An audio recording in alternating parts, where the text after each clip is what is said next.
দেখো আমরা যদি এবার আরেকটা অঙ্ক সলিউশন করি। তো আমরা যখন গুণের চিহ্নের গুণন শিখছি তখন আমরা কি আলোচনা করছিলাম যে যখন হচ্ছে দুইটায় মাইনাস থাকে তখন তাদের গুণনটা কি হয়, প্লাস হয়।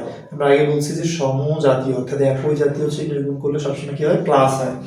তো আমরা যদি এই টাইপের একটা ম্যাথ সলিউশন করি কি হয়, তো আমরা একটা ম্যাথ লিখছি কি -7x কিউব y4 এবং -4x5 y6 কে কি করো, গুণ করো। তো আমরা কি করব, প্রথমে লিখবো যে সমাধান করব।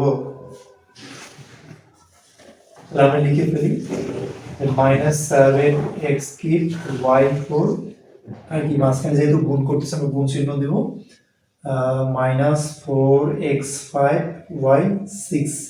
তো একটা বিষয় আমরা খেয়াল করব, যখন মাইনাস যুক্ত রাশি গুণ করব তখন অবশ্যই আমরা প্রথম বন্ধনীটা ইউজ করব।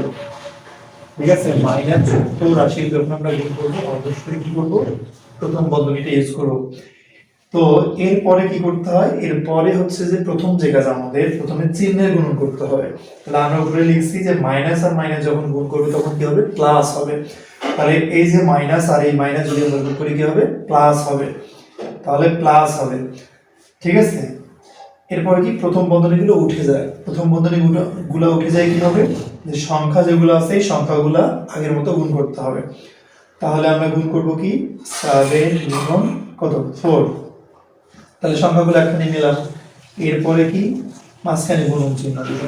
এবার কি কাজ, এবার হচ্ছে আমাদের x যুক্ত যে পদগুলো আছে সেই x যুক্ত পদগুলো গুণ করা। তাহলে এখানে কি x কিউব আছে,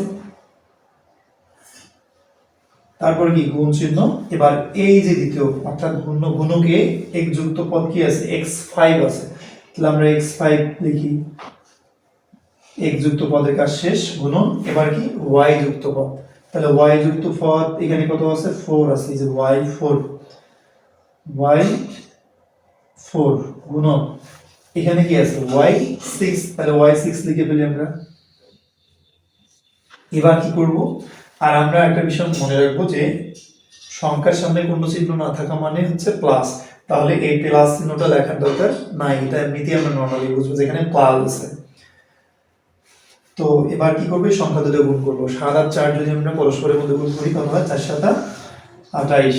ওকে, তো এবার কি আগের নিয়ম যে সূচকের ক্ষেত্রে ভিত্তি যতগুলাই থাকুক, সমজাতীয় ভিত্তি যতগুলাই থাকুক আমরা ভিত্তি একটা নেব। তাহলে এখানে দুইটা x আছে, তাহলে x কয়টা নিব, একটা।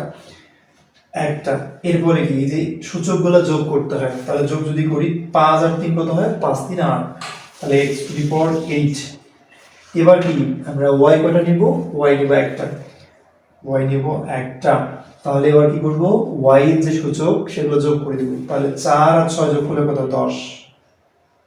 এটা হচ্ছে আমাদের নির্ণয় অ্যানসার। তো যদি হচ্ছে অঙ্কটা বুঝতে কোথাও সমস্যা হয় অবশ্যই কমেন্ট বক্সে জানাবা। ধন্যবাদ।